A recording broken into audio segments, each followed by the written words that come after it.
Santuy. I only got to hang out with other kids at the playground. I'd get picked on because I was so much smaller than everybody.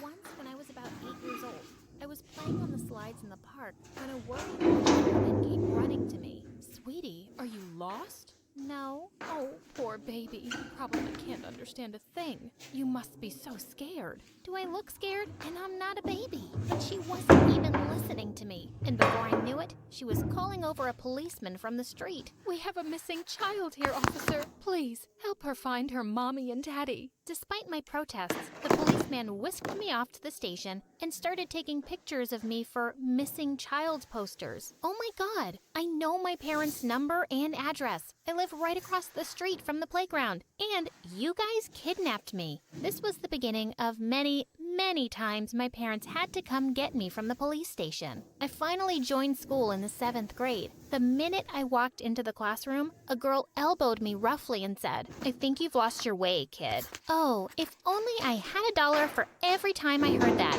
I would be a millionaire by now, and I wouldn't need to be in this school with dumb people like you. And with that, I pushed her aside and took my seat. When I did all the math problems correctly in the first lesson, the teacher called me over, looking all starstruck. Wow, Petra, you're a genius. Thanks. Why? Because you solved these algebra problems meant for 12-year-olds. But I am 12 years old. The teacher just giggled and then did something I hated. She pulled my cheek. Oh, aren't you a little cutie pie? Yes, you definitely have the mind of a 12-year-old. No matter how many times I said it, no one believed that I was actually 12. They all thought I was some kind of baby genius who'd been bumped up a few grades. Eventually, I gave up and let everyone believe I was super smart. This didn't really help me become popular or make friends, though. Jessica, the meanest girl in class, wasn't too happy because everyone thought I was the smartest, and she made sure everyone constantly made fun of me. Does your butt look big because you're wearing a diaper? What kind of language is that book in? Goo goo gaga? Another time, I was eating lunch by myself when Jessica suddenly stopped by my table. Aw, how is the baby gonna eat all that with her little baby teeth? Why are you this way, Jessica? What do you mean? I mean, why are you so awful to me? You're the most popular girl in class. Yeah, I know. But before you showed up, out of nowhere, I was the smartest too.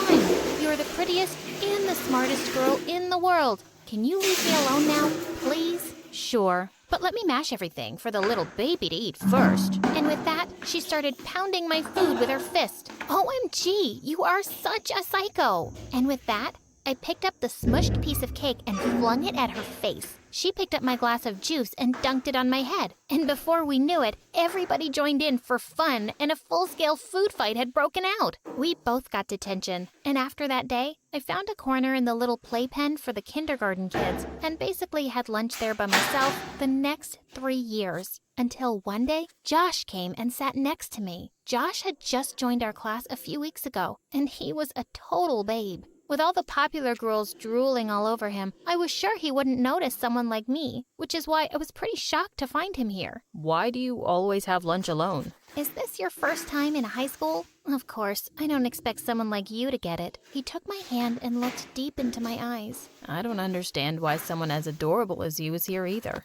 I was so annoyed at how fast that made my heart beat. After that, Josh and I became really good friends. He'd always invite me to watch his football games and started coming over to my place for study dates. Since he'd joined so late, he needed to do a lot of catching up, and I was more than happy to help. I hated to admit it. I just had the biggest crush on him. The annual spring dance was around the corner, and it was all anyone could talk about at school. All the girls were yapping nonstop about their dresses and who they'd be going with. Of course, I was hoping Josh would ask me out, but when he didn't, I decided I didn't need to wait around like a sappy Disney princess. I'd ask him out myself. I bought tickets for the opening show of the new Avengers movie. Just as we were about to enter the theater, one of the cinema staff stopped me. Hey, little girl, you can't go in. That's a PG-13 movie. I'm almost 16. Here, look at my ID. We see fake IDs all the time, kid. Sorry, but I can't let you go. And with that, he pushed me out of line and refused to listen to me anymore. I can't believe this. Let's go then. Go? I mean, what's the point of wasting both the tickets? We'll still have dinner together, okay? And just like that, he turned and went inside.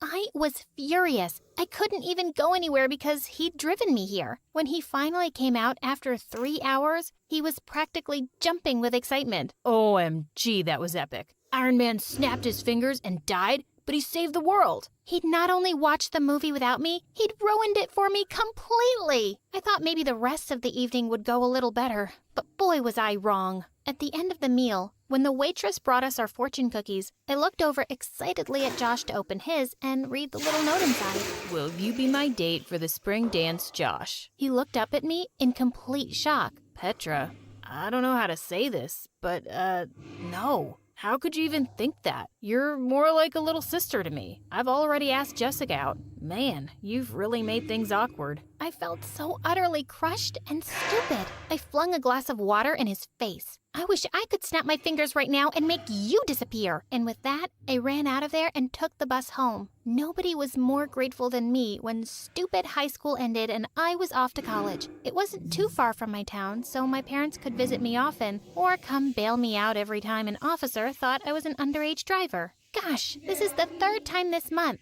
Why are you police officers so dumb? Can't you see I have a real license? She doesn't mean that, officer. Come on, sweetie, let's go. My parents always had my back, but no one understood how frustrating it was for me to be treated like a kid all the time. Until I met Andrew. In my 2nd year at university, I took up a job as a professor's assistant for one of the courses. I knew the other students made fun of me behind my back. But one day, they went really overboard. The professor was unwell, and I was taking the class in his place. As soon as I turned my back to the board, I got hit by a dozen paper balls. I turned around to see everyone snickering. I'm your teacher. Didn't your parents teach you any respect? You're not our teacher. You can't even reach the top of the board without standing on a stool. Go back to school, loser. You can't behave this way with me. I want everyone who's responsible to apologize right now. Or you'll do what? Go crying to your mommy? I'll fail you in every single assignment. You do remember I grade them, right?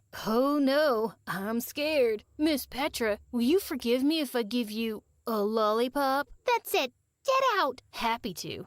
Come on, guys, let's go. We don't need to take orders from some high school smarty pants. And just like that, the whole class walked out. I tried to keep my cool, but when everyone had left, I burst into angry tears. Just then, I felt a gentle tap on the shoulder, and I looked up to see that it was Andrew, one of the students. I'm really sorry about the way they treated you. I think you're really smart and beautiful.